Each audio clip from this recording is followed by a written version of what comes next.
Hendaknya seseorang hamba jika dia sudah beriman dengan Al-Jabbar, yakin bahwa Allah itu maha memaksa kehendaknya, maka hendaknya dia memaksa nafsu ammarah yang ada di dalam diri kita ini kepada kebaikan.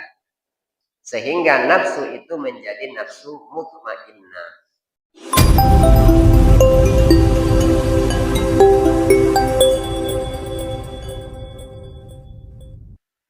Bismillahirrahmanirrahim. Assalamualaikum warahmatullahi wabarakatuh. Waalaikumsalam warahmatullahi wabarakatuh.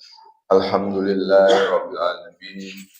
Shalatu wassalamu ala asrofil anbiya'i wal mursalin wa ala alihi wa sahbihi ajma'in amma ba'du.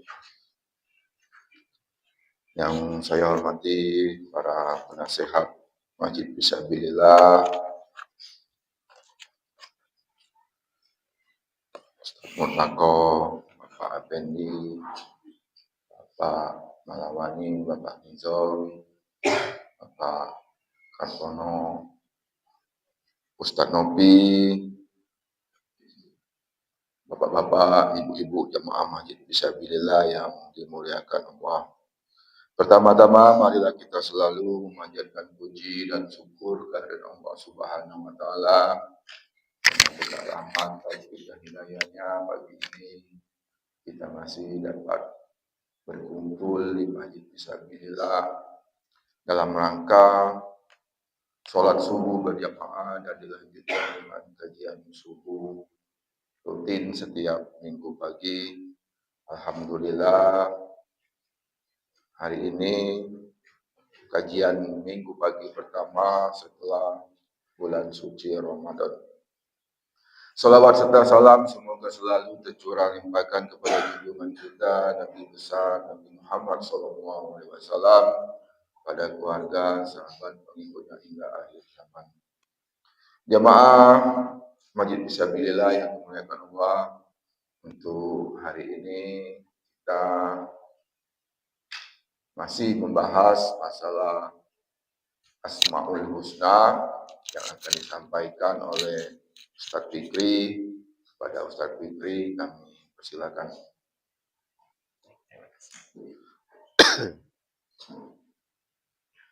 Bismillahirrahmanirrahim. Assalamualaikum warahmatullahi wabarakatuh.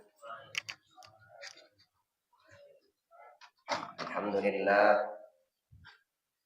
Wassalatu wassalamu ala rasulillah wa la hawla wa la quwwata illa billah. Subhanaka la ilma lana illa ma 'allamtana innaka antal alimul hakim. Wa la hawla wa la quwwata illa billahil aliyyil azim. Wa la hawla wa la quwwata illa billahil aliyyil azim. Wa la hawla wa la quwwata illa billahil aliyyil azim. Ya Fattahu ya Alim, iftah lana futuhal arifin. Amin amin ya rabbal alamin. Bapak Ibu jemaah sekalian yang dirahmati Allah Subhanahu wa taala. Pertama-tama marilah kita bersyukur kepada Allah Subhanahu wa taala. Di pagi hari ini kita masih diberikan begitu banyak nikmat, sehingga dengan nikmat-nikmat itu kita bisa hadir di masjid yang kita cintai ini dalam keadaan sehat walafiat. Dan bersyukur kita, ini merupakan kajian perdana kita setelah bulan suci Ramadan. Karena minggu yang kemarin kita libur dulu karena suasananya masih lebaran. Pagi ini pun juga saya masih khawatir jangan-jangan jemaah kita udah gede.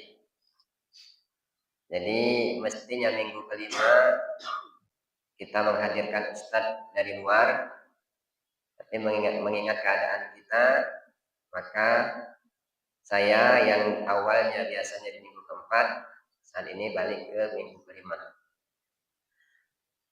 Dan insya Allah pada pagi hari ini kita akan melanjutkan kajian kita, melanjutkan kajian Asmaul Husna, yaitu Asmaul Husna yang ke-10 dari urutan Asmaul Husna. Kemudian kita juga bersyukur kepada Allah Subhanahu wa taala kita masih diberikan keistiqomahan oleh Allah Subhanahu wa taala. Karena kalau kita mengingat pendidikan Ramadan, mengingat latihan-latihan yang ada di bulan suci Ramadan, kita ingat dengan sebuah ungkapan dari seorang ulama, kalau kita ingin tahu apakah ibadah kita diterima atau tidak oleh Allah Subhanahu wa taala itu, jika kita merasa nikmat dengan ibadah itu dan kita ingin mengulanginya. Itu tandanya bahwa ibadah kita diterima oleh Allah Subhanahu wa taala. Tapi jika kita melakukan ibadah itu karena keadaan, bisa jadi itu hanya formalitas saja. Jadi kalau misalkan di Ramadan kita mampu untuk taat kepada Allah Subhanahu wa taala, mampu melaksanakan ibadah, kemudian setelah bulan suci Ramadan masih mampu kita lakukan, kita berharap mudah-mudahan ibadah kita di bulan suci Ramadan diterima oleh Allah Subhanahu wa taala. Makanya ada ungkapan juga menyebutkan as-shaumu la yantaha. Puasa itu tidak ada hentinya.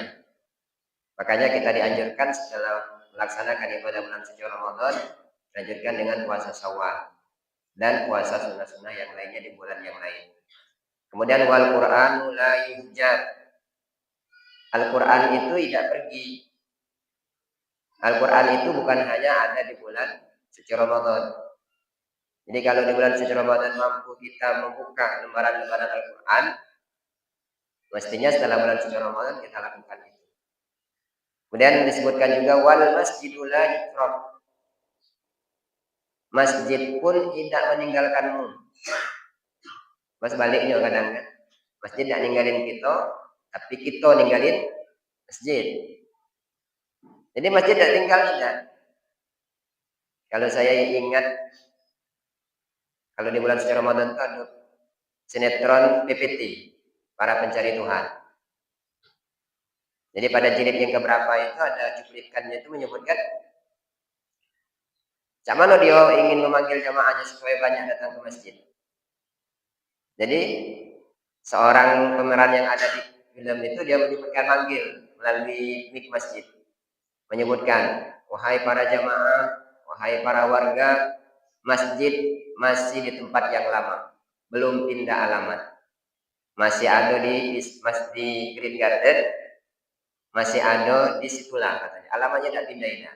Tapi kenapa jamaahnya kok berkurang? Apa kena alamat masjidnya berubah? Nah ini menandakan bahwa masjid la yutrab. Masjid itu tidak pergi, tidak meninggalkan kita tidak. Maka dalam sebuah ayat dalam Al-Quran disebutkan, u'bud rabbaka hatta ya'tiyakal yaqin. Sembahlah Allah Subhanahu wa taala itu sampai timbul keyakinan di dalam diri kita bahwa Allah Subhanahu wa taala itu memang layak untuk kita sembah dan kita jadikan sebagai Tuhan. Jadi kita berharap kepada Allah Subhanahu wa taala semoga ibadah kita di bulan suci Ramadan bisa continue, bisa kita istiqomahkan di bulan-bulan yang lain. Kalau kita ibaratkan dengan kehidupan di dunia ini, biasanya kalau di tempat yang nyaman, itu akan berkunjung kembali.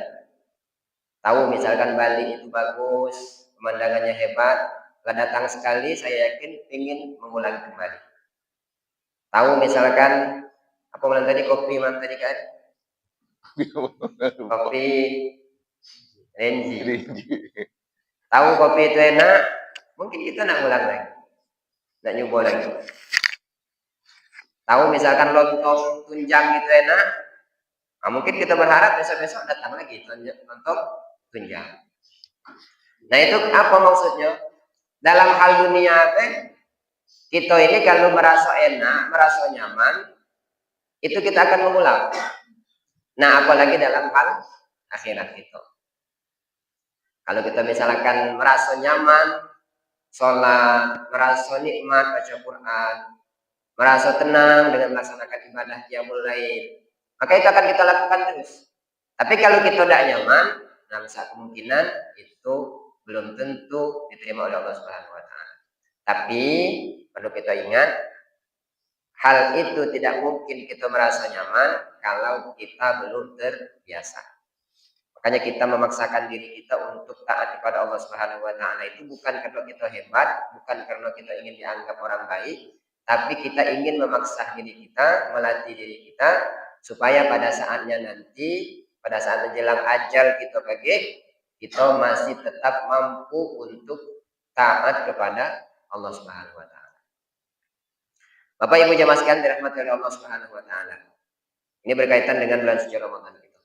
Kemudian kita kesempatan ini jangan lupa untuk selalu bersalawat kepada junjungan kita Nabi Agung, Nabi besar, Nabi Muhammad sallallahu alaihi wasallam. Bapak Ibu jamaah sekalian dirahmati oleh Allah Subhanahu wa taala. Kita masuk ke kajian pagi kita, yaitu kajian Asmaul Husna yang ke-10, yaitu Al-Jabbar. Kalau sebelumnya Al-Aziz, sekarang kita lanjutkan dengan Al-Jabbar. Disebutkan di dalam Al-Quran hanya satu kali Asmaul Husna Al-Jabbar ini di dalam surat Al-Hasyr. A'udzubillahi minasyaitonirrajim. Huwallahu allazi la ilaha illahu al-malikul quddus as-salamul mu'min al-muhaimin al-aziz al-jabbar al-mutakabbir. Jadi ada kalimat Al-Jabbar. Apa itu makna Al-Jabbar? Ada sebagian ulama menyebutkan Al-Jabbar itu adalah huwallazi tanfuzu masyi'atahu ala sabilil ijbar fi kulli wahidin. Al-Jabbar itu adalah zat Allah Subhanahu wa taala yang merealisasikan atau mewujudkan kehendaknya pada jalan yang memaksa. Jadi Allah ingin mewujudkan atau merealisasikan atau memuluskan keinginan Allah Subhanahu wa taala itu dengan cara memaksa. Makanya banyak ulama yang berpendapat bahwa makna Al-Jabbar itu selain maknanya memaksa, ada juga maknanya itu Al-Azim. Allah itu Maha Agung. Dengan keagungan Allah Subhanahu wa taala itu Allah memaksa hambanya yang lemah itu untuk melakukan kehendak Allah. Bahkan ada Imam At-Tabari, dia menyebutkan Al-Jabbar itu adalah yang memperbaiki urusan-urusan makhluknya dan mengatur mereka untuk kebaikan mereka. Jadi Allah yang mengurus kehidupan kita dan Allah juga ingin mengatur kehidupan kita dengan cara Allah Subhanahu wa taala, dengan keinginan Allah Subhanahu wa taala. Jadi bisa juga dimaknakan Al-Jabbar itu iradatun. Allah yang maha berkehendak. Kehendak Allah itu pasti terjadi dan keinginan Allah itu juga pasti terjadi. Nah, ini makna Al-Jabbar. Wala tanfudu fihi masyiatuhu ahadin. Dan tidak akan terjadi keinginan manusia itu kecuali sesuai dengan kehendak Allah Subhanahu wa taala. Jadi kalau misalkan kita lihat makna dari Al-Jabbar ini, berarti walaupun besar keinginan kita, walaupun tinggi keinginan kita, itu tidak akan bisa terwujud, tidak akan bisa terrealisasi jika tidak sama atau tidak sesuai dengan kehendak dari Allah Subhanahu wa taala. Makanya kalau misalkan kita kenal bahwa sifat Allah itu ada yang disebut dengan Jamaliyah, ada yang disebut dengan Jalaliyah. Jamal itu keindahan-keindahan yang Allah tampakkan. Kalau Jalal itu keagungan Allah Subhanahu wa taala. Al-Jabbar ini digabungkan dua-duanya. Dari bentuk jalalnya Allah Subhanahu wa taala, Allah berkehendak dengan keinginannya. Sehingga timbul rasa khawatir di dalam diri kita, timbul rasa cemas di dalam diri kita jika kehendak Allah Subhanahu wa taala itu tidak sesuai dengan keinginan kita. Tapi timbul rasa senang di dalam diri kita jika Allah menampakkan jamaliyahnya, menampakkan sifat keindahannya, yakni Allah mengurus urusan kita sesuai dengan kebaikan yang akan Allah berikan kepada kita. Jadi dalam makna Al-Jabbar ini, dalam asma Allah Al-Jabbar ini tersimpan sifat jamalnya Allah Subhanahu wa taala, begitu juga tersimpan sifat jalalnya Allah Subhanahu wa taala. Bapak Ibu jemaah sekalian dirahmati Allah Subhanahu wa taala. Kemudian di dalam suatu riwayat dalam hadis qudsi Allah Subhanahu wa taala berfirman, "Anta turid wa ana urid wallahu yaf'alu ma yurid." Kata Allah Subhanahu wa taala, "Engkau wahai hambaku berkehendak, punya keinginan wa ana urid, sedangkan aku juga punya kehendak dan punya keinginan, tetapi wallahu yaf'alu ma yurid." Ketahuilah yang akan terwujud itu adalah keinginan dari Allah Subhanahu wa taala. Bisa kita lihat contoh-contoh baik itu di dalam Al-Qur'an maupun dalam banyak riwayat. Di antara begitu banyak contoh diriwayatkan di dalam Al-Qur'an itu atau dikisahkan di dalam Al-Qur'an itu bagaimana Allah memaksa kehendak Allah Subhanahu wa taala itu terhadap hambanya. Misalkan kita lihat atau kita diingatkan dengan kisahnya Fir'aun. Yang mana kita kenal Fir'aun ini adalah raja yang mengaku dirinya sebagai Tuhan. Jadi dikisahkan pada zaman Fir'aun itu, pada saat dia tidur di malam hari, pada suatu malam dia bermimpi. Bermimpi, dalam mimpinya akan hadir seorang pemuda yang mana pemuda itu akan menghancurkan kerajaan, akan meruntuhkan kerajaan Fir'aun. Karena Fir'aun merasa dirinya berkuasa, merasa dirinya mampu melakukan segala sesuatu, bahkan dia menganggap dirinya sebagai Tuhan, sehingga pada saat dia bangun dari tidur, dia kumpulkan seluruh para menteri, seluruh para aparat kerajaan. Maka dia beri pengumuman, "Wahai para menteriku, wahai para bawahanku, wahai para aparat, silakan patroli di seluruh negeri. Jika engkau menemukan ada seorang perempuan melahirkan bayi laki-laki, maka segera dibunuh." Kenapa? Karena dia takut apa yang dia mimpikan itu akan terwujud. Takut kaget datang seorang pemuda yang akan meruntuhkan kerajaan. Jadi sebelum datangnya pemuda yang akan menghancurkan kerajaannya, dia punya rencana deh, atau punya keinginan jangan sampai itu terwujud.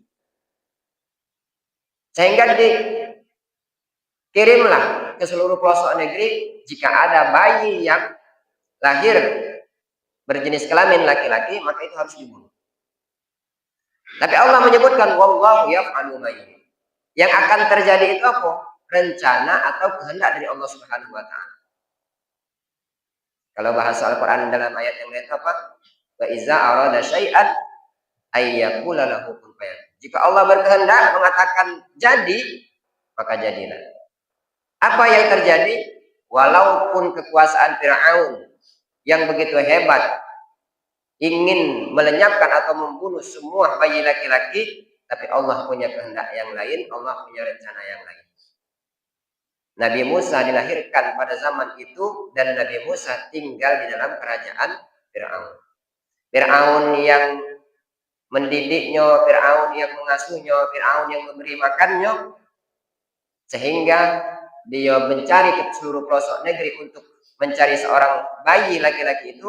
Ternyata bayi laki-laki itu ada di dalam istana. Nah, ini kehendak Allah Subhanahu wa taala. Jika Allah punya keinginan, tidak ada yang bisa menghalanginya. Itu salah satu cerita atau suatu kisah. Kemudian di kisah yang lain, kita lihat bagaimana Nabi Yusuf alaihissalam dikisahkan juga di dalam Al-Quran. Punya saudara, punya kakak, punya adik yang ingin melenyapkan Nabi Yusuf. Kalau silakan kita lihat di dalam kisahnya surah Yusuf itu, Nabi Yusuf itu banyak punya saudara. Nah, di antara seluruh saudara Nabi Yusuf ini semuanya tidak senang dengan Nabi Yusuf. Jadi dia punya rencana bagaimana Nabi Yusuf ini supaya dilenyapkan. Maka diajaklah Nabi Yusuf ini berburu. Diajak berburu, tetapi pada saat berburu itu Nabi Yusuf dimasukkan ke dalam sumur, ingin dibunuh. Apa yang terjadi? Ini rencana manusia, ini kehendak manusia. Tetapi rencana Allah Subhanahu wa taala tentu tidak akan terrealisasi kalau Allah tidak menginginkan. Nabi Yusuf ingin dilenyapkan, Nabi Yusuf ingin disingkirkan, tapi pada saatnya Nabi Yusuf menjadi raja di Mesir. Nah, ini menandakan bahwa jika Allah menginginkan sesuatu, tidak ada yang mampu untuk menghalanginya. Dan banyak kisah-kisah yang lain. Jadi Allah itu memaksa bukan hanya dalam hal yang buruk, begitu juga dalam hal yang baik. Kalau misalkan kita lihat dari kisah para tabi'in, ada juga yang taat kepada Allah yang begitu banyak kebaikan-kebaikan yang ia lakukan.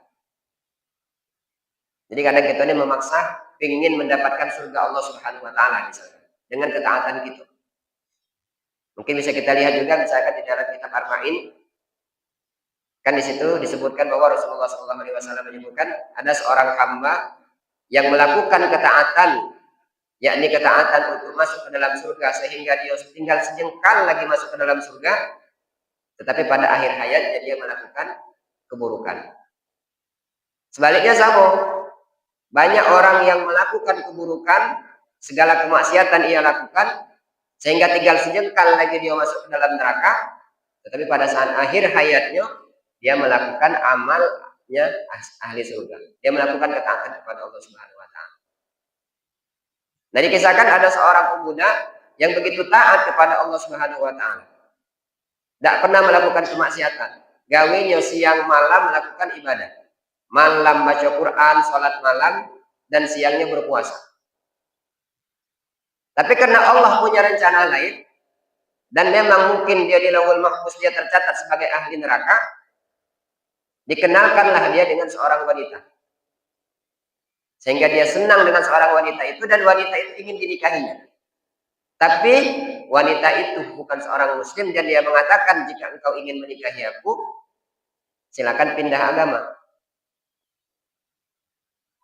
Nah, pemuda ini karena sudah terlalu cinta kepada seorang perempuan ini tadi, sehingga dia pindah agama. Setelah pindah agama, menikah dengan seorang perempuan itu tadi, lalu ia meninggal. Nah, ini sesuai dengan hadis dari Rasulullah SAW itu tadi. Jadi kalau Allah berkehendak, apapun akan terjadi dan itu tidak akan masuk dalam logika manusia.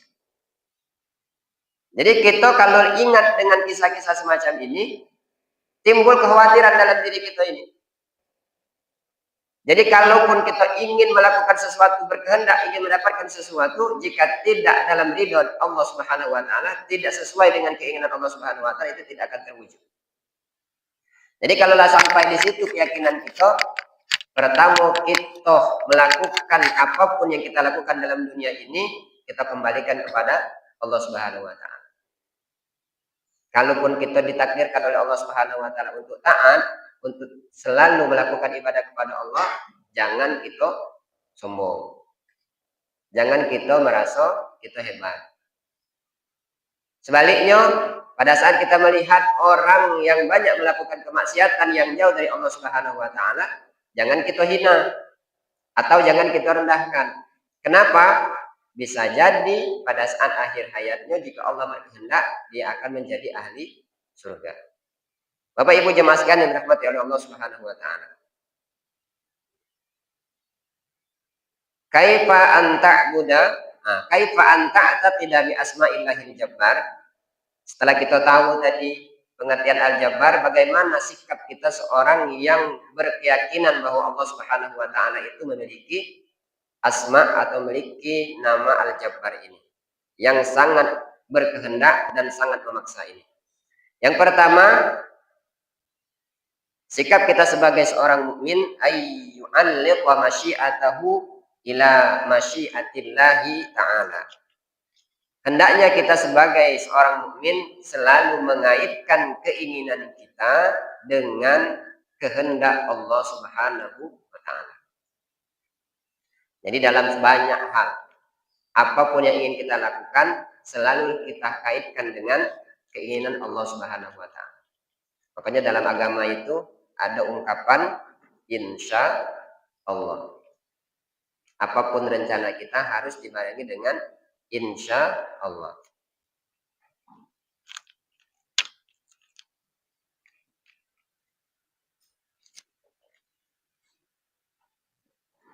Disebutkan di dalam Al-Quran, wala taqulanna li syai'in inni fa'ilun dzalika ghadan illa ayyasha Allah. Apa artinya? Jangan sekali-kali kita mengatakan pada saat ingin melakukan sesuatu, besok aku akan melakukan A, aku ingin melakukan B. Kecuali illa ayyasha Allah. Kecuali dalam hati kita ada kalimat jika Allah berkehendak. Bukan hanya janji dengan orang lain, ini bagus. Bukan hanya untuk misalkan ia janji dengan orang lain tadi. Kalimat insya Allah itu dalam semua hal. Baik rencana kita secara pribadi, rencana kita dengan keluarga, rencana kita untuk masa depan kita, rencana kerja kita, seluruh aktivitas dalam kehidupan kita, hendaknya di dalam hati kita selalu dikaitkan dengan kalimat illa ayyasha Allah. Jika Allah berkehendak. Tapi jangan juga disalahmaknakan. Ini sering terjadi mungkin di sekitar kita.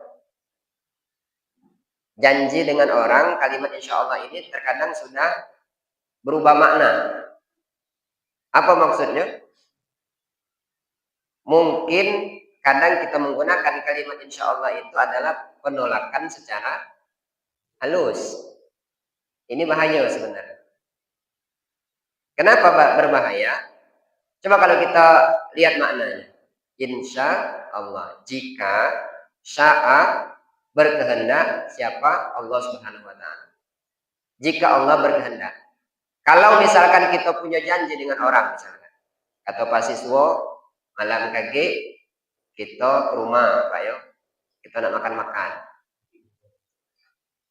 Ngopi juga misalnya. Terus apa kata kita? Insya Allah Pak yo. Sebenarnya kita sudah punya janji malam kaki nak pergi. Cuma dah enak nolak ajakan kawan ini tadi. Sehingga kita ngomong insya Allah. Insya Allah yang kita ungkapkan itu adalah penolakan secara halus. Berarti kita mempermainkan kalimat Allah Subhanahu wa ta'ala. Jadi kapan penggunaan insya Allah itu kita lakukan? Jika memang kita berkehendak ingin melakukan sesuatu, barulah kita mengucapkan kalimat insya Allah. Dalam setiap sesuatu. Kalau misalkan kita gunakan kalimat insya Allah itu tadi misalkan penolakan secara halus, itu berarti kita sudah melakukan dosa. Kenapa? Kita telah mempermainkan nama Allah Subhanahu wa ta'ala. Contoh misalkan, cak mana penggunaan insya Allah itu tadi. Misalkan tadi, Pak Siswo silakan ngajak ke rumahnya malam pagi. Kita tidak kata jadwal sama sekali.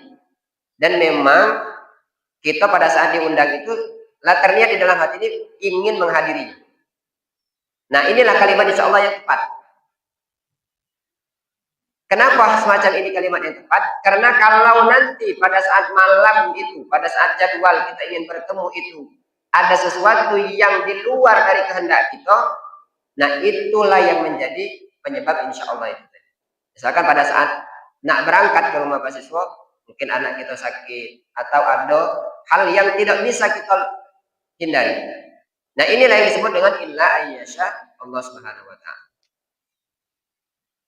Dan setiap sesuatu yang Allah realisasikan atau Allah wujudkan dan Allah takdirkan kepada kita, itu pasti sesuatu yang terbaik. Jadi hendaknya kita selalu mengaitkan kehendak kita, keinginan kita dengan kehendak Allah Subhanahu wa ta'ala. Kemudian disebutkan juga di dalam sebuah riwayat, ini juga hadis qudsi, Allah Subhanahu wa ta'ala berfirman, anta turid wa ana urid, fa iza sallamta li bima urid, apa itu bima urid. Engkau punya keinginan, aku juga punya keinginan. jika keinginanmu itu engkau sandarkan kepada keinginanku, kata Allah Subhanahu wa taala, kafaitu bima turid, maka akan aku cukupkan keinginanmu itu. Jika kita punya keinginan, kita sandarkan keinginan kita itu kepada Allah Subhanahu wa taala dengan kalimat menyebutkan insya Allah itu tadi, maka Allah akan mencukupkan keinginan kita itu. Allah ingin mewujudkan keinginan kita itu. Tetapi jika sebaliknya, wa illam tusallimni fima urid at'amtuka fima turid tsumma la yakuna illa ma urid. Sebaliknya, kata Allah Subhanahu wa taala, jika engkau tidak menyandarkan keinginanmu itu dengan keinginanku, nak sepayah apapun, nak sehebat apapun kehendakmu, itu tidak akan terjadi kecuali itu juga sesuai dengan keinginan. Mungkin di sini pernah juga saya bercerita, kalau tidak salah pada saat podcast dulu. Jadi apapun keinginan kita itu kalau tidak sesuai dengan keinginan Allah, tidak mungkin terjadi.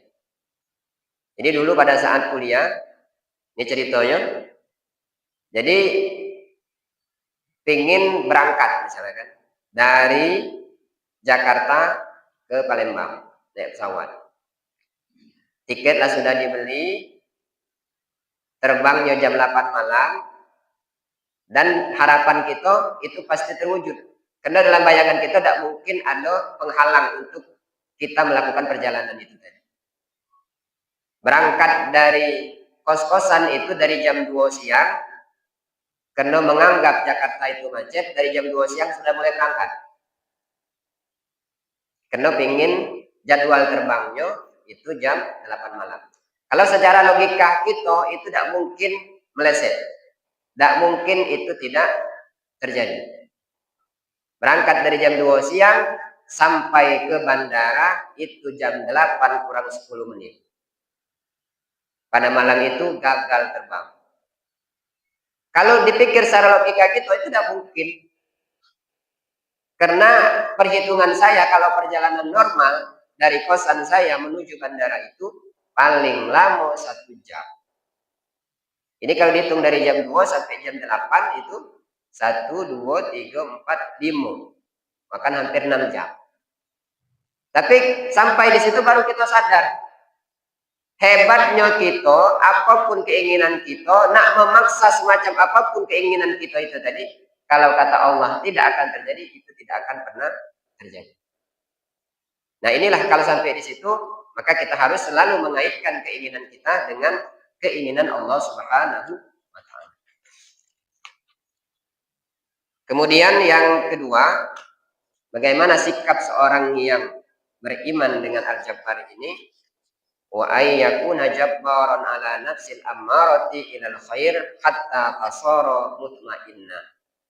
Hendaknya seseorang hamba jika dia sudah beriman dengan Al-Jabbar, yakin bahwa Allah itu maha memaksa kehendaknya, maka hendaknya dia memaksa nafsu ammarah yang ada di dalam diri kita ini kepada kebaikan. Sehingga nafsu itu menjadi nafsu mutmainnah.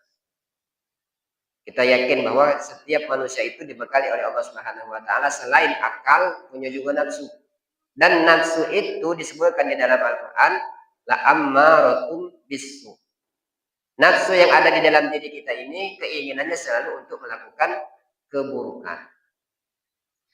Lah yakin, lah tahu bahwa nafsu ini pasti akan mengajak kita kepada keburukan, maka hendaklah kita paksa nafsu kita ini, nafsu buruk kita ini untuk menjadi baik sehingga menjadi nafsu mutmainnah. Jika sudah menjadi nafsu itu nafsu mutmainnah, maka disebutkan di dalam Al-Qur'an, ya ayyatuhan nafsul mutmainnah irji'i ila rabbiki radiyatan mardiyah wadkhuli fi ibadi wadkhuli jannah. Mana nafsu yang dipanggil oleh Allah Subhanahu wa taala untuk masuk ke dalam surga itu? Mana manusia yang dipaksa Allah untuk masuk ke dalam surga itu? Jika mereka sudah menjadikan nafsu di dalam dirinya menjadi nafsu mutmainnah. Bapak Ibu jemaah sekalian dirahmati oleh Allah Subhanahu wa taala. Ini bukti keimanan kita bahwa kita sudah yakin bahwa Allah Subhanahu wa taala itu punya kehendak, yang mana kehendak Allah itu dengan cara memaksa. Contoh lain misalkan dalam kehidupan kita. Jangan sampai kita ini dipaksa oleh Allah Subhanahu wa taala untuk taat pada saat dalam keadaan kita sudah sakit-sakitan. Makanya kita dipaksa untuk bersyukur kepada Allah Subhanahu wa taala itu jangan pada saat kita sudah dalam keadaan terpuruk. Contoh kesehatan. Badan sehat, hati tenang, pikiran tenang. Pada saat itu mestinya kita bersyukur kepada Allah Subhanahu wa taala. Kenapa? Jika keadaan tenang kita tadi, nyaman kita tadi, tidak kita lakukan untuk bersyukur kepada Allah Subhanahu wa taala, bisa jadi Allah akan memaksa kita untuk bersyukur kepadanya pada saat nikmat itu sudah diambil. Badan sehat saat ini kadang kita lupa bahwa itu nikmat dari Allah. Sehingga pada saat sakit baru kita sadar, oh ternyata itu nikmat dari Allah. Dan pada saat itu Allah memaksa kita untuk dekat kepadanya.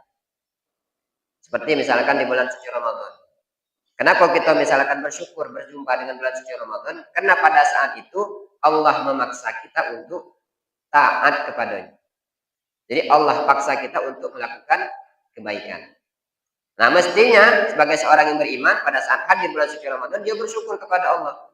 Kenapa? Pada saat setelah bulan suci Ramadan terkadang untuk melakukan ketaatan itu susah. Karena memang keadaannya tidak mendukung lagi. Kalau misalkan kita dengar ceramah, misalkan di bulan suci Ramadan, setan itu dibelenggu, neraka ditutup, surga dibuka. Itu memang keadaannya semacam itu. Kebaikan-kebaikan itu mudah untuk kita lakukan. Karena memang lingkungannya, keadaannya sangat mendukung. Dan itu cara Allah Subhanahu wa taala untuk memaksa kita menjadi baik. Baik itu juga kesehatan, baik itu juga keimanan. Jadi Allah Subhanahu wa taala itu memberikan kita kesempatan untuk taat kepada Allah Subhanahu wa taala itu bisa saja dengan cara yang mudah untuk kita lakukan, bisa saja dengan cara Allah memaksa. Tapi masih bersyukur pada saat terpuruk kita masih ingat Allah. Yang payahnya itu kadang kita sudah mulai terpuruk, sudah mulai jatuh dalam keadaan yang sangat rendah, kita jauh lagi dari Allah Subhanahu wa taala. Itu na'udzubillah. Nah, yang enaknya itu hidup kita tenang, harta kita banyak, badan kita sehat, kita ingat kepada Allah Subhanahu wa taala. Jangan sampai kita dipaksa oleh Allah Subhanahu wa taala. Bapak Ibu jamaah sekalian dirahmati oleh Allah Subhanahu wa taala. Kemudian cara orang yang beriman kepada asma Allah Al-Jabbar ini yang ketiga wa ayyakuna iradatahu khair manfuzatan khassah fi iyalihi li khalqillahi amma. Hendaklah ia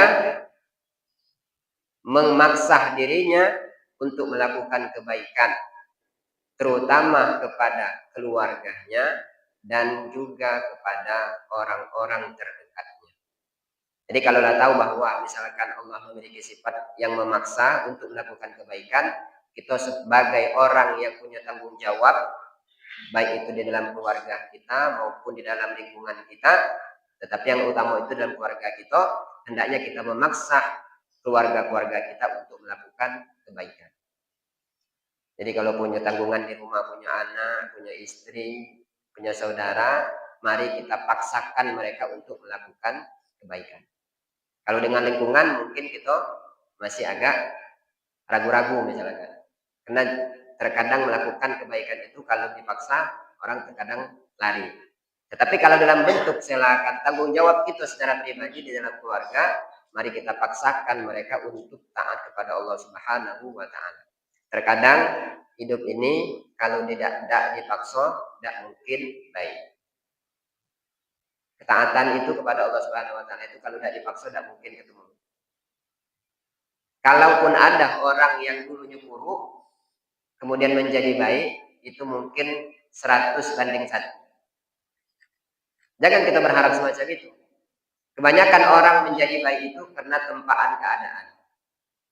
Samalah mungkin kita pada saat ini bisa duduk di majelis ilmu, bisa hadir di masjid, bisa melakukan sholat berjamaah. Bukan karena kita baik, bisa jadi kita selalu digiring dalam lingkungan-lingkungan yang baik. Bisa kita bayangkan misalkan, kalau misalkan kita lahir dari keluarga mafia misalkan, di lingkungan hidup, di lingkungan yang penuh dengan dosa, belum tentu besok kita hadir di sini. Nah, dengan keadaan semacam ini, mari kita syukuri, mari kita nikmati, dan harus kita niatkan untuk selalu istiqomah dalam melakukan. Karena jangan sampai pada saat kita sudah mulai terpuruk, seperti yang kita jelaskan di awal tadi, baru pada saat itu kita ingat kepada Allah Subhanahu wa Ta'ala.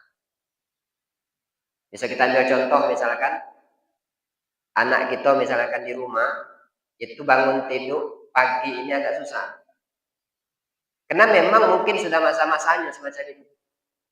Diajak bangun sholat subuh susah, diajak sholat susah. Tapi kalau kita biarkan hal semacam itu, kapan dia bisa menjadi baik? Nah, dalam hal semacam ini kita harus paksa. Harus kita paksakan dengan cara kita tentunya. Karena dalam cara beragama itu, umur 10 tahun itu lah boleh mulai dipukul.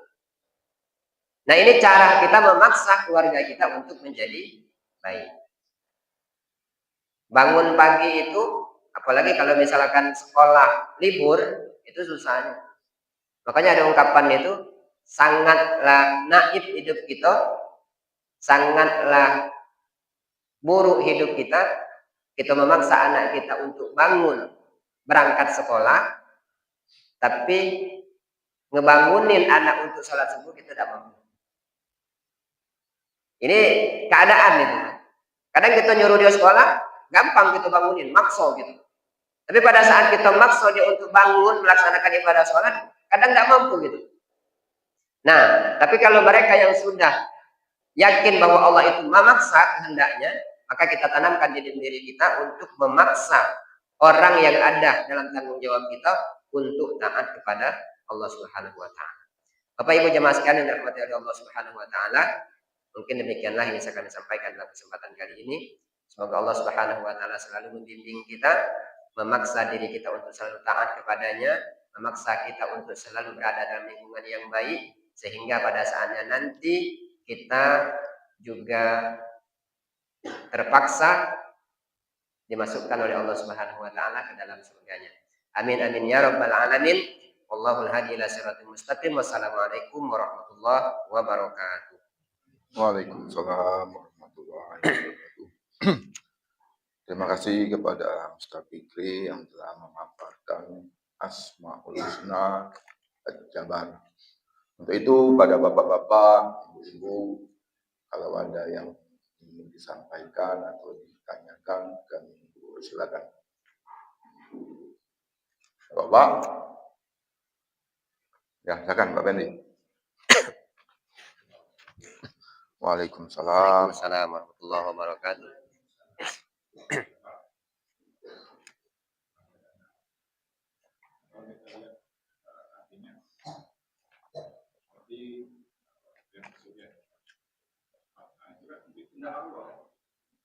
Yang bagus, tapi yang terpilih yang lain.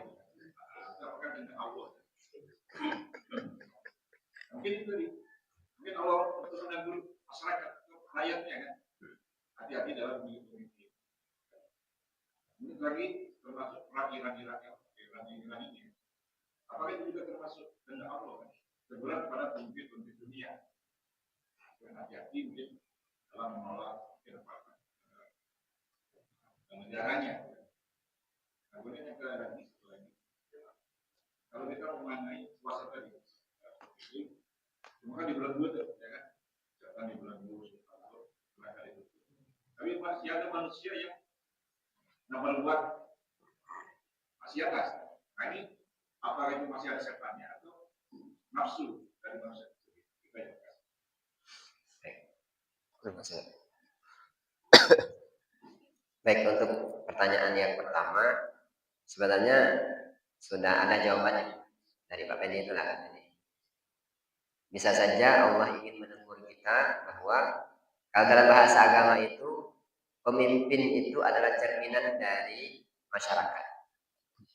Jadi kalau pemimpinnya guru, kita bukan menyebut personal ya. Jadi kalau bahasa agama itu, kalau pemimpinnya buruk, bisa jadi masyarakatnya buruk. Karena tidak mungkin timbul pemimpin baik jika masyarakatnya baik. Dan juga kita ingatkan misalkan di dalam ayat surat Ali Imran kalau tidak salah, qulillahumma malikal mulki tu'til mulka man tasya wa tanzi'ul mulka mimman tasya. Katakanlah bahwa menjadi seorang raja itu adalah kehendak dari Allah Subhanahu wa taala. Allah yang memilih siapa yang akan menjadi seorang raja. Allah yang memilih siapa yang akan menjadi seorang pemimpin. Sebaliknya juga sama. Nak sehebat apapun biaya yang kita keluarkan, nak sehebat apapun pengaruh kita di dalam masyarakat, jika Allah tidak menginginkan kita menjadi seorang pemimpin, itu tidak akan bisa terjadi. Jadi kalau misalkan dalam polling misalkan dia sangat populer, tapi pada saat pemilihan dia tidak jadi, itu bukan karena kesalahan sistem.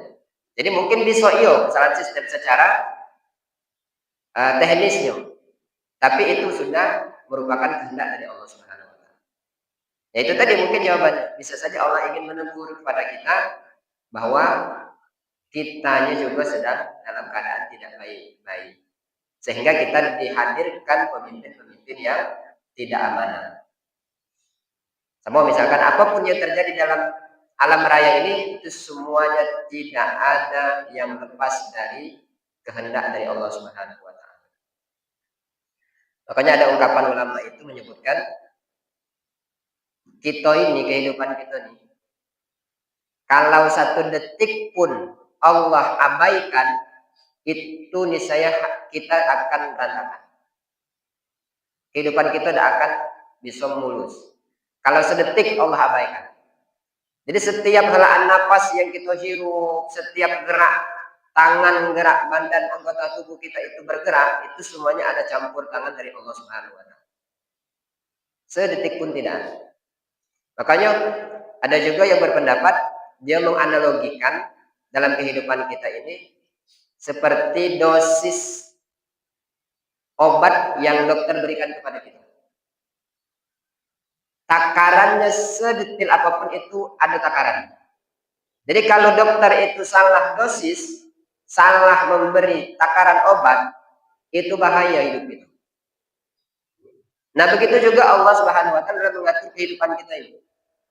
Jadi sangat detail Allah itu dalam mengatur kehidupan kita. Jadi tidak ada yang lepas dari campur tangan atau dari kehendak Allah Subhanahu wa taala.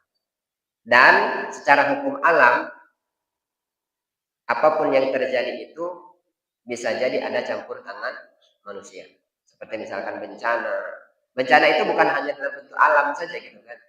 Dalam keluarga kita, dalam lingkungan di sekitar kita, apapun yang terjadi itu bisa jadi ada campur tangan yang lain. Itu secara hukum alam. Mungkin balik misalkan seperti pertanyaan Pak Sobri pada minggu-minggu yang lalu misalkan.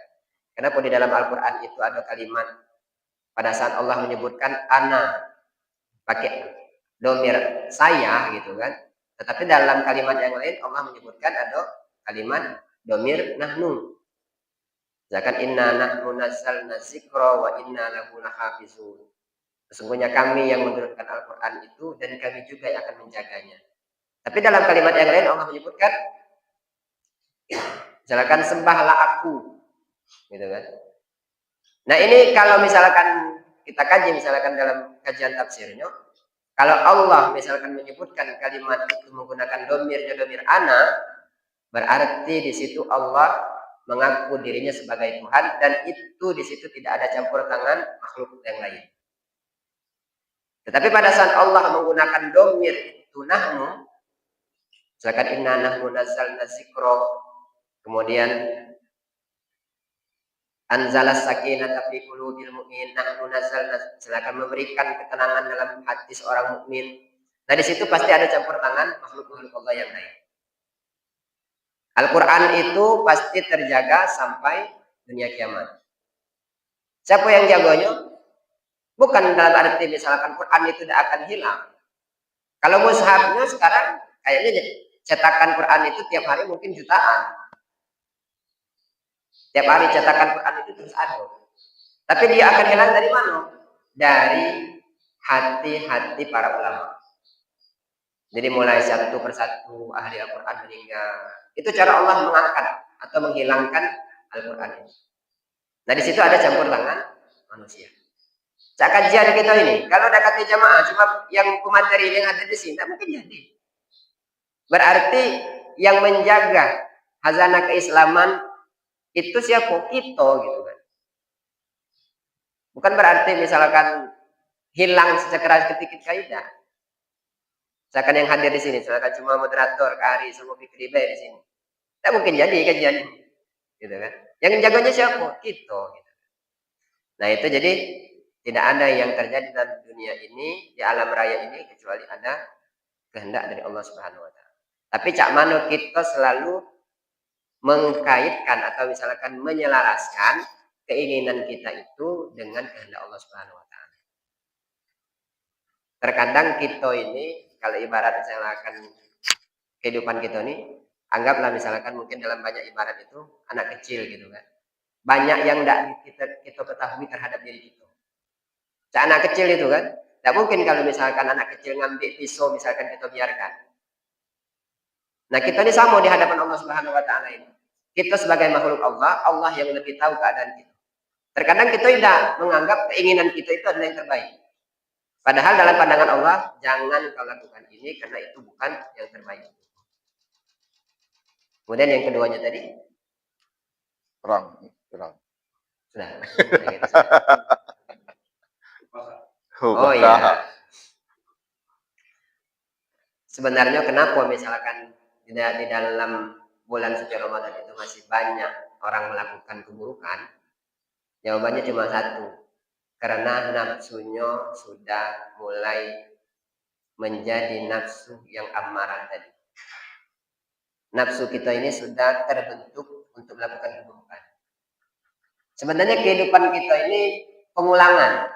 Kalau bahasa digital itu sudah ada template-nya.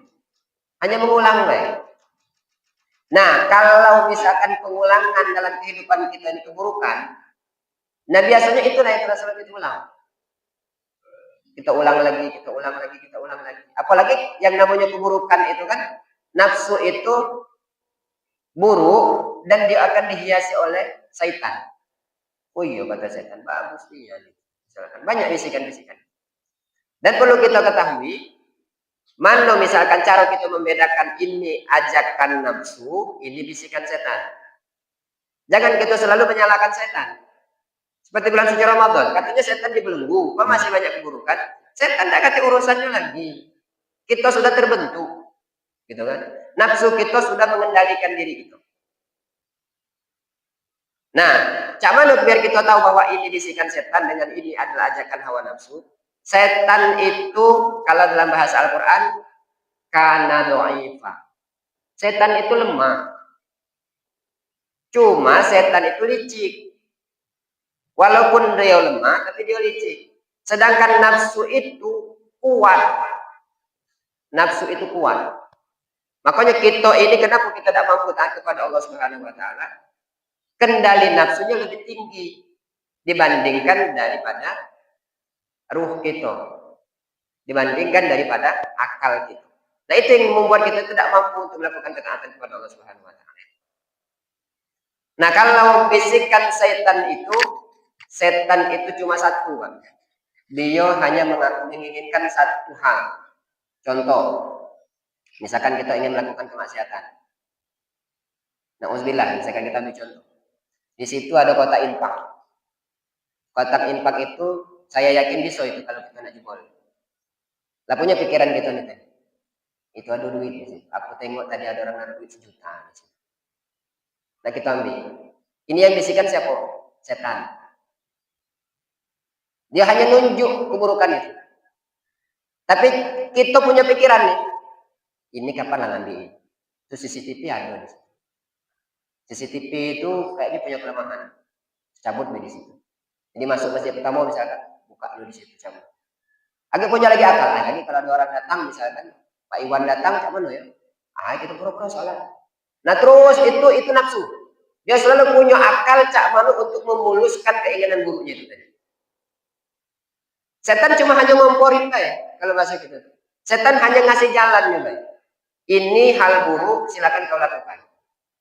Nah, cak mana jalan itu supaya bisa terrealisasi? Nah, itu nafsu.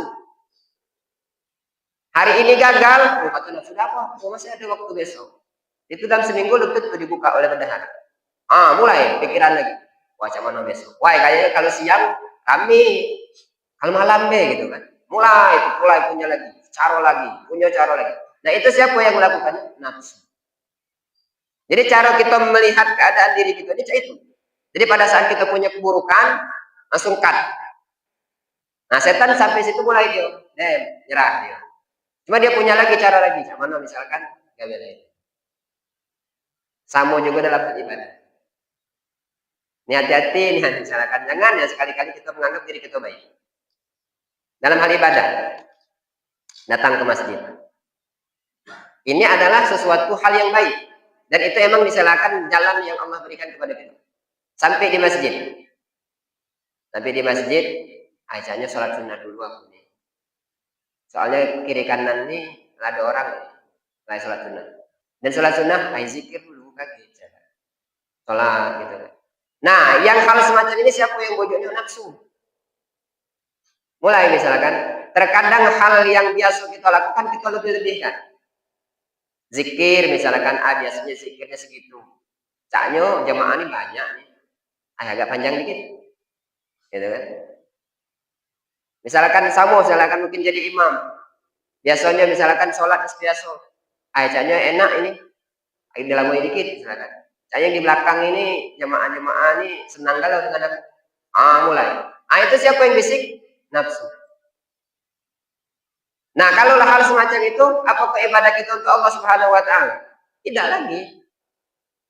Jadi nafsu itu dia sangat-sangat halus. Jadi makanya kita itu supaya misalkan lurus kehidupan kita ini tadi, supaya kita itu selalu di jalur yang benar, makanya kita harus di lingkungan orang-orang yang soleh. Harus selalu dalam lingkungan orang-orang yang soleh. Kenapa? Supaya kita selalu lurus. Makanya saya akan butuh kajian itu, sangat-sangat butuh kajian.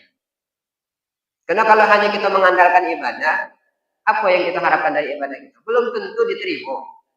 Apalagi ibadahnya ngasal-ngasal. Dari hukum fikihnya tidak paham, dari masalah khusyuknya tidak tahu, apalagi tidak sampai ke tingkat ikhlas. Hukum wudhunya tidak tahu, misalkan Ustaz jelasin rukun wudhu ini, yang batalkan wudhu ini, kita tidak tahu. Sholat itu rukunnya ini. Nah, hal itu tidak tahu, bangga kita dengan ibadah kita. Tidak ada apa. Pokoknya dalam hadis Rasulullah SAW itu menyebutkan, sholatnya, duduknya orang di majelis ilmu dalam 1 jam, dan dari duduknya itu sehingga menambahkan ketaatan dan ketakutan kepada Allah Subhanahu wa taala, itu lebih baik dibandingkan dengan ibadah seorang yang rajin ibadah selama 60 tahun. Kenapa? Kalau misalnya silakan kita rutin ibadah tapi tidak katik sedikit pun ilmu yang mengingatkan kita tentang ibadah kita itu dari apapun yang ada Allah Subhanahu wa taala. Makanya banyak juga silakan kita lihat dalam hadis yang lain, Allah Subhanahu wa taala, Rasulullah SAW menyebutkan, innallaha yanzuru ila sudurikum atau ila qulubikum wala yanzuru ila suwarikum wala ajsamikum. Allah tidak pernah lihat seberapa banyak ibadahmu kepada Allah. Banyaknya ibadah kita kepada Allah Subhanahu wa taala itu untuk latihan supaya terbiasa. Nah, itu yang kata saya template itu tadi. Supaya terbiasa, polanya sebagai tertentu. Sehingga pada saat kita menjelang akhir hayat kita masih bisa taat kepada Allah Subhanahu wa taala. Wallahu a'lam bishawab. Demikian Pak Bendi. Demikianlah kajian kita pada hari ini. Sekali lagi semoga apa yang disampaikan oleh Ustaz Fikri dapat kita laksanakan dalam kehidupan kita sehari-hari. Amin. Terima kasih. Kita akhiri billahi taufiq wal hidayah. Wassalamualaikum warahmatullahi wabarakatuh. Waalaikumsalam warahmatullahi wabarakatuh.